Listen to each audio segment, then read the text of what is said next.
Sejarah penyuluhan. Penyuluhan pertama kali diperkenalkan untuk menggambarkan program-program pendidikan orang dewasa di England pada pertengahan abad ke-19, kemudian menjadi advisory service pada abad ke-20. Pendidikan orang dewasa mampu menjangkau masyarakat luas, yang kemudian istilah pendidikan orang dewasa diadopsi oleh USA. Perkembangan penyuluhan di luar negeri. Istilah penyuluhan atau extension diperkenalkan pada pertengahan abad 19 di Universitas Trinity College oleh James Stewart atau yang disebut Bapak Penyuluhan. Selanjutnya, pada tahun 1871, penyuluhan dimasukkan sebagai mata kuliah di Universitas Cambridge.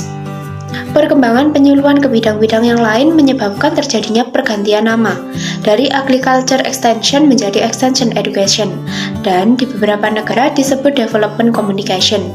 Bahkan, Lewis memperkenalkan penyuluhan dengan komunikasi inovasi. Dilansir dari Wikipedia, budidaya padi sawah telah dilakukan di Jepang pada 1000 tahun sebelum Masehi dan budidaya ikan air tawar pada awal tahun Masehi atau abad pertama Masehi. Walaupun hanya 12% dari luas daratan di Jepang yang bisa dipergunakan untuk pertanian, tetapi hasilnya termasuk memuaskan.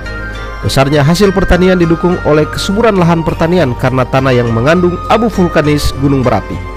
Di samping itu, penggarapan lahan pertanian dilakukan secara intensif dengan didukung teknologi yang maju. Perkembangan penyuluhan pertanian di Indonesia. Perkembangan penyuluhan pertanian di Indonesia dibagi menjadi 3 periode, yaitu 1. Periode tahun 1991 sampai 1996. 2. Periode tahun 1996 sampai 2006. 3. Periode tahun 2006 sampai sekarang. Periode tahun 1991 sampai 1996. Pada periode ini ditandai dengan diserahkannya urusan penyuluhan pertanian melalui SKP Mendagri dan Mentan nomor 593/KTPS/LP-120/7/1991 dan nomor 65/KTPS/LP-7/1991 tentang pedoman penyelenggaraan penyuluhan pertanian. Pada periode ini, fungsi BPP dirubah menjadi 1. Penyuluh komoditas di subsektor terkait, 2. Bersifat monofalen, 3. Administrasi kepegawaian diserahkan ke dinas subsektor. Akibat dari fungsi BPP yang dirubah, penyelenggaraan penyuluhan pertanian mengalami penurunan. BPP tidak berfungsi dan cenderung merusak kemapanan penyuluhan. Pada tahun 1955, BPTP dan LPTP didirikan. BIP dilebur menjadi BPTP dan penyuluhan pertanian serta penelitian melakukan kerjasama di bawah satu atap untuk menghasilkan rekomendasi inovasi teknologi spesifik lokasi. Periode tahun 1996 sampai 2006.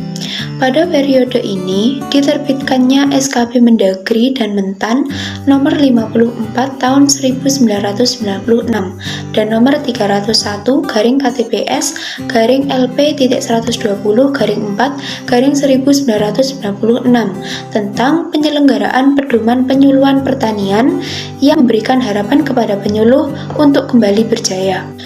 Keberadaan Balai Informasi dan Penyuluhan Pertanian atau BIPP di hampir semua kabupaten sebagai wadah pengintegrasian penyuluh beragam komoditas menumbuhkan harapan penempatan tupoksi awal penyuluh. Sistem penyuluhan kembali lagi dari monofalen ke polivalen. Periode tahun 2006 sampai sekarang.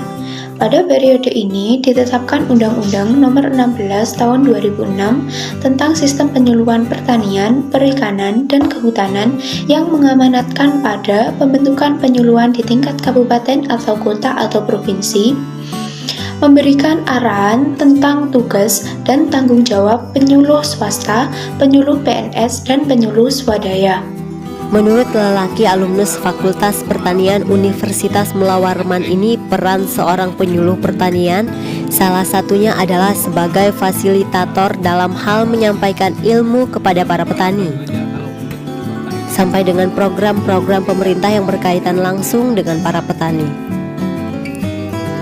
Tak hanya itu, Menurutnya seorang PPL juga harus menguasai 4 bidang yang disebut dengan istilah polepalen, seperti bidang pertanian, peternakan, perkebunan, dan perikanan.